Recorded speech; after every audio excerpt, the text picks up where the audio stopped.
દર્શક મિત્રો, હું છું પરમાર અનિશા. તમે જોઈ રહ્યા છો લોક સામના ન્યૂઝ. તો જોઈએ આજના સમાચાર રાણીગામથી અમારા રિપોર્ટર નરેશ મહેતા સાથે. ભાવનગર જિલ્લાના ગારિયાધાર જેસર પંથક વિસ્તારમાં અનરાધાર વરસાદ વરસ્યો તેમજ ઉપરથી શેત્રુંજી નદીમાં પૂર આવતા રાણીગામ પીપરડી જેવા ગામો બેટમાં ફેરવાયા. જૂના રાણીગામ વિસ્તારમાં આવેલ ફુલિયા હનુમાન મંદિર, ત્રિભંગ હનુમાન મંદિર પાણીમાં ગયા. ગરકાવ મંદિરોમાં 5 થી 7 ફૂટ જેટલા ભરાયા પાણી. રાણીગામમાં આવવાના બધા રસ્તા થયા બંધ. રસ્તા પણ પાણીમાં ડૂબ્યા. ચારો તરફ પાણી પાણી જ દેખાય.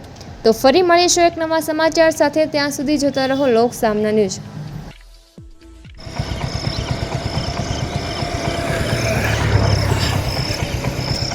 ત્રિભંગ હનુમાનજી બાપા મંદિર આખું ગરકાવ. ફુલિયા દાદાવાળું મંદિર આખું ગરકાવ. ફુલિયા દાદાવાળું મંદિર આખું ગરકાવ ભાઈ. રાણીગામ બેટમાં આવો ભાઈ. ગારિયાધાર જેસર રોડ.